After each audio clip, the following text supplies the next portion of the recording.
Nah, ini tentang rasio keuangan ya. Jadi rasio keuangan itu alat analisis keuangan, tools ya. Jadi itu digunakan untuk menilai kinerja perusahaan, ya kan. Didapatkannya dari membandingkan data keuangan. Jadi ada dua laporan keuangan yang diambil data itu, biasanya laporan neraca sama laporan laba rugi. Ya. Terus ada 4 kelompok rasio keuangan. Yang pertama tuh likuiditas. Itu intinya kemampuan perusahaannya bayar utang jangka pendek. Terus solvabilitas atau leverage. Itu kemampuan untuk membayar jangka panjang. Yang ketiga itu rasio aktivitas atau efisiensi. Itu gimana dia bisa mengelola asetnya, ya kan, untuk mendapatkan penghasilan, efisiensi. Terus yang terakhir tuh profitabilitas ya, kemampuan perusahaan itu menghasilkan keuntungan. Nah, kalau dibagi tentang ceritanya tuh kayak gini. Jadi, kebijakan keuangan itu kebijakan eh, modal, ya kan. Jadi, di dalam kebijakan keuangan itu ada dua rasio yang berhubungan sama apakah dia bisa membayar utang jangka pendek maupun jangka panjangnya. Kalau likuiditas itu jangka pendek, kalau leverage itu jangka panjang ya. Itu kebijakannya. Jadi, gimana sih orang perusahaan itu membijaki ininya utang-utangnya. Nah, terus dalam mengelola itu dia namanya efisiensi atau aktivitas ya kan. Jadi dari modalnya terus dikelola dulu ya kan. Nah, dikelola itu ada banyak, banyak rasio-rasio ini. Gimana dia efektif nggak pakai asetnya buat dapat penghasilan gitulah. Nah, baru yang terakhir itu apakah si eh, perusahaan itu mampu nggak sih menghasilkan laba ya kan dibandingkan dengan eh, ya data-data yang lainnya. Nah, oke, jadi supaya nggak bingung nanti karena banyak istilah-istilah aneh-aneh ya. Intinya kalau aktiva itu artinya aset. Kalau liability itu artinya hutang atau kewajiban, sama aja. Kalau ekuitas itu artinya modal kita sendiri. Terus intinya aktiva itu ya hutang tambah modal kita sendiri. Aset itu hutang plus modal kita sendiri ya. Pintar. Ini ada contoh buat kita belajar. Itu neraca keuangannya PT ZHR. Jadi di sini pokoknya dia ada yang namanya aktiva di sisi kolom yang kiri, ya kan? Ada yang namanya kewajiban dan ekuitas di sisi yang kanan, kolom kanan ini. Tadi kan apa? Kalau rumusnya aktiva, aset itu kewajiban plus ekuitas kan? Eh, utang plus modal kita sendiri kan? Nah itu hasilnya harus sama ya kan? Nah terus si aktiva aset kita itu dia itu terdiri dari dua, aset lancar sama aset tetap ya. Jadi aset itu sebenarnya ada aset lancar sama aset tetap. Bedanya apa? Kalau aset lancar itu yang berupa duit cash. Kalau aset yang tetap itu yang sudah berupa bangunan. Kalau kewajiban sama ekuitas ya, kewajiban itu ya utang-utang kita, ya kan? Kalau ya kalau kewajiban itu juga ada kewajiban jangka pendek utang, ada kewajiban yang lancar, ya kan? Itu utang kita yang berupa ini eh, uang. Terus ada juga yang utang jangka panjang. Ya, itu yang kita kredit kredit di bank. Terus kalau ekuitas itu modal kita sendiri itu ada ya modal kita sendiri. Kalau ini contohnya 200 juta sama laba dari tahun sebelumnya itu yang kita tahan. Jadikan modal kayak gitu diputar lagi. Nah, totalnya sama. Gitu ya. Pinter, langsung nyambung kan. Nah, terus yang kedua itu ada laporan laba rugi. Kalau yang itu neraca, kalau ini laporan laba rugi. Laporan laba rugi itu intinya ada apa? Ada total pendapatan, ada namanya itu penghasilan harga pokok penjualan HPP ya kan. Ada HPP-nya 100 juta ya kan. Pendapatan kita itu dari penjualan itu 920 juta. Jadinya laba kotornya itu ya dikurangi 820 juta. ya kan? Jadi ini tuh barang yang kita beli itu harganya berapa. Nah, itu dikurangin ya penghasilan kotornya tuh 820 juta. Kenapa Kak kotor? Soalnya dia belum dikurangi biaya-biaya gaji segala macam. Ya, dia cuma baru dikurangi harga penjualan, harga beli modalnya barangnya. Nah, kalau yang biaya umum segala macam ini, dia itu 500 juta, ya kan? Jadinya penghasilannya itu berapa? Ya, jadi pendapatan dari bunganya 300 juta ya. Kita dapat dari bunga, tapi ada bebannya 40 juta. Jadi gini, si berapa laba kotor kita 820, ya kan? Terus biayanya 500, berarti berapa sisanya? 320 kan?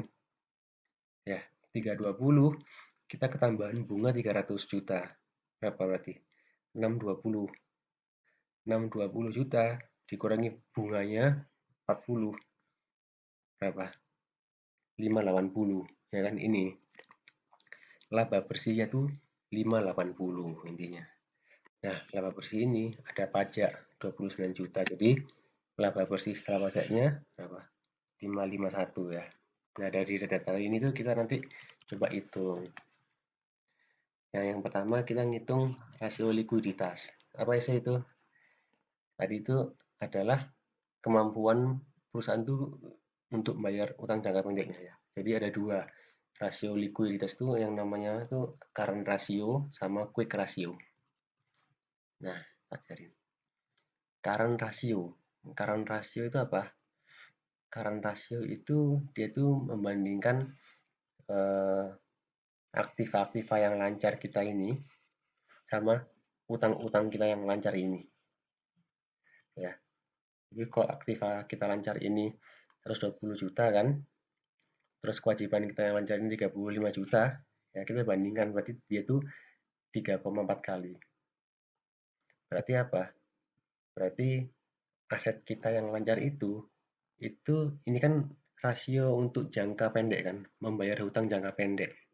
Kalau kita punya aset 120 juta, terus utangnya 35 juta, artinya kan kita punya kekuatan 3,4 kali untuk bayar utang utang ini kan.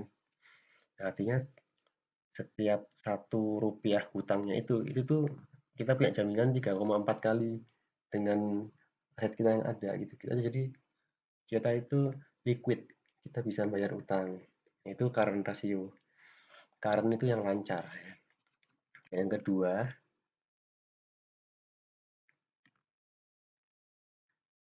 nih sorry. Oh, ini salah. Jadi yang kedua itu quick ratio. Nah, quick ratio itu apa? Jadi quick ratio itu sebenarnya eh, aktiva lancarnya itu dikurangi persediaan. Jadi kalau misalnya kayak gini ya, aktiva lancarnya itu 120 juta kan. Dia dikurangin sama eh, ininya persediaannya. Jadi 100 juta. 100 juta dibandingkan sama 35 juta itu hasilnya 2,2 juta tadi. 2,2 kali lah itu. Artinya dengan duit kita murni, nggak pakai yang berupa barang persediaan buat dijual itu pun masih bisa buat bayar si kewajiban kita yang lancar ya. Nyambung kan? Gampang ya ini likuiditas. Nah, jadi kalau tadi kurang rasionya 3,4, quick rasionya 2,2 ya. Itu artinya kalau kita bandingin sama standarnya di industri, current ratio itu 2 kali ya. Tapi si perusahaan ini tuh 3,4 kali. Artinya dia bagus dalam membayar utang jangka pendeknya. Quick ratio-nya juga sama, dia di atasnya standarnya industri. Artinya si aset ini mampu membayar hutang jangka pendeknya. Ya, oke itu rasio yang pertama, dia berarti liquid. Nah, rasio yang kedua itu solvabilitas, itu untuk kemampuan perusahaan membayar utang jangka panjangnya sekarang. Nah, kalau ini ada dua rasio, namanya debt to asset ratio, DAR, sama debt to equity ratio, DER. Ya kan? Udah bisa ditebak. Debt itu artinya apa? Kewajiban, utang, atau liabilitas dibandingin sama aset sama equity-nya sama modal kita sendiri, sama aset itu modal plus kewajiban. Nah, itu kita lihat apakah dia itu bisa bayar jangka panjangnya coba ya. Yang pertama DAR. Jadi DAR itu utangnya dibagi sama total aset. Total asetnya berapa tadi? 470 juta kan? Kewajibannya 35 juta. Artinya 7,44%. Ya kan? Nah, kalau di dalam aset kita cuma ada 7,44% utang, itu artinya kan cukup sedikit kan? Kalau saham yang biasa-biasanya eh, di IPO itu kan bahkan dia sampai 50% gitu loh utangnya. Jadi cuma 7,4%. Jadinya dia dalam jangka panjang itu kemampuan ya bisa dibilang mampu lah.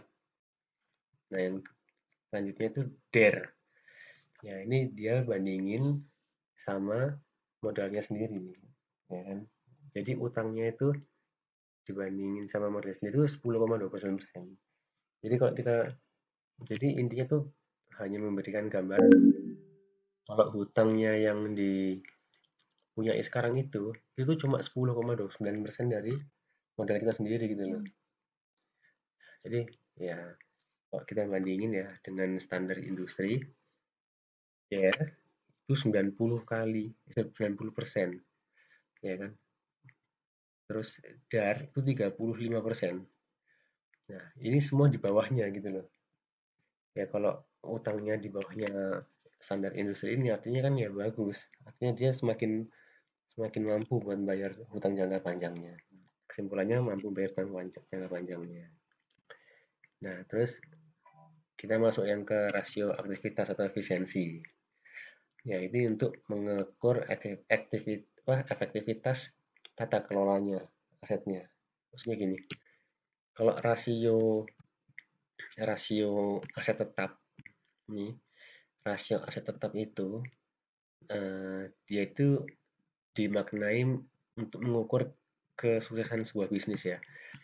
Kalau hasilnya rendah itu artinya ada yang nggak beres sama aset di bisnis kita, ya kan? Kenapa? Karena dia cuma menghasilkan sedikit gitu, ya kan? Salah satunya tuh contohnya adalah hasil produksinya misalnya tinggi, tapi pelanggannya itu nggak meningkat atau penjualannya itu nggak ada, ya kan? Kenapa kok hasil produksinya tinggi? Ya soalnya aset kita banyak untuk menghasilkan, tapi nggak ada yang mau beli atau nggak ada konsumennya. Nah, nih contohnya fixed aset itu ya tanah, bangunan, ya kan, ada pabrik, ada ya furnitur, alat-alat.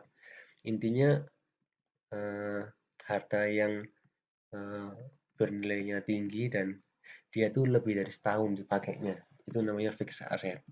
Ya, jadi fixed asset yang ini, yang 350 juta ini. Ya, lawannya aset lancar lah, dia aset tetap. Nah, penjualan kita di sini 920 juta. 90 juta dibandingin sama asetnya itu cuma 2,62 kali, gitu kan? 2,62 kali. Ya, nanti kita lihat standarnya perusahaan itu berapa ya. Terus yang kedua itu si total asset turnover. Ini belum berubah. Ini total seharusnya. Total asset turnover itu intinya sama, cuma nggak hanya aset tetap aja yang dinilai, tapi seluruh aset, termasuk aset lancarnya juga. Aset tetap pas lancar, total asetnya 470 juta. Nah, 470 juta itu penjualannya 920 juta, dia hanya 1,9 kali. Jadi total aset yang dipunyai itu hanya bisa menghasilkan 1,96 kali penjualan harga asetnya di tahun itu, gitu kan. Nah, kalau kita bandingin sama si industri standarnya itu ternyata fixed asset turnover itu dia harusnya bisa menghasilkan 5 kali asetnya dengan aset tetapnya, ya kan? Kalau si perusahaan ini cuma 2,62 kali. Artinya apa? Artinya dia nggak efisien.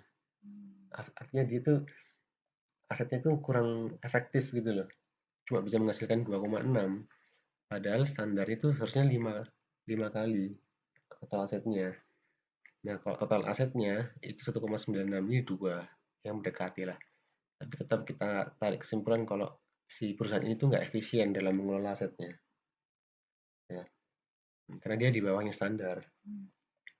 Oke, lanjut yang terakhir, itu rasio profitabilitas itu si perusahaan itu mampu nggak sih menghasilkan laba. Itu ada empat rasio, GPM, NPM, ROA, sama ROE. ROE itu namanya atau bisa disebut ROI, ya. Mudah nggak? Oke, oke. Jadi yang pertama GPM ya, Gross Profit Margin. Gross Profit Margin itu apa? Jadi penjualan bersih itu yang mana? Yang ini 920 juta dikurangin harga pokoknya 100 juta, 820 juta kan? 820 juta itu dibagi sama penjualan bersihnya lagi 920 juta, 89%. Nah, artinya apa? Kalau GPM 89% itu artinya 11 persennya itu digunakan untuk nutup harga pokok penjualan. Ya, 89-nya itu untuk nutup-nutup biaya yang lain. Ya, jadi intinya semakin besar GPM itu berarti semakin bagus. Soalnya harga bahan pokoknya itu semakin kecil gitu loh. Ya kan? Jadi kita masih banyak banyak spare stoknya untuk membiayai yang gaji-gaji, biaya-biaya sewa-sewa gitu. Ya. Oke, lanjut terus NPM, Net Profit Margin itu ya laba bersih. Kalau di sini yang paling bawah ini laba bersihnya 500 juta, 51 juta dibandingin sama penjualannya. Ya, dia itu ternyata 59%. Nah, artinya apa? 41%-nya itu untuk nutupi harga pokok penjualan, biaya umum, pajak, segala macam. Terus 59% itu laba bersih. 59% laba itu udah banyak itu kan. Ini bisa jadi jualan makanan ya kan. Dia bisa laba sampai 59% gitu loh. Jadi cukup menguntungkan berarti bisnis ini gitu. Dia bisa mendapatkan laba artinya ya. Terus yang ketiga, rasionya profitabilitas itu ROE. ROE itu return on equity. Artinya pengembalian dibandingin dari modal kita sendiri, ekuitas. Labanya tadi berapa? 551 juta. Modalnya kita sendiri berapa? 340. Ini kan? Ini kan modal kita sendiri ini lah. 340 juta. Ya. Nah, 162% gitu loh. Jadi artinya kalau ada orang investasi 1 rupiah di bisnis ini, ya dia setahun lagi itu mendapatkan pengembaliannya jadi 1,62% gitu. Ya. Terus yang terakhir itu rasio return on asset atau return on investment. Intinya sama, labanya dibandingin sama asetnya. Labanya berapa? 551 juta asetnya, total asetnya ini 470 juta, 117%. Ya kan? Jadi kalau kita nanam 1 rupiah dapat 1,1 rupiah setahun lagi. Nah, itu artinya menguntungkan gitu kan. Nah, artinya terus kita coba kita bandingin sama standar industri. Kalau GPM itu standarnya itu dia 30%, perusahaan ini bisa 89%. Terus net profitnya standarnya di 20%, ini bisa lebih, bisa di 59%. Sedangkan si ROI ya standarnya 30% aja. Ini 117%, artinya dia mampu menghasilkan laba sebenarnya perusahaan ini. Nah, akhirnya kita tarik kesimpulan PT ini tuh mampu bayar hutang jangka pendek dan panjangnya. Ya, dia mampu juga untuk menghasilkan laba, tapi dia nggak efisien dalam mengelola asetnya. Gitu, untuk mendapatkan penghasilannya. Aset tetap maupun aset selancarnya tuh nggak efisien, gitu.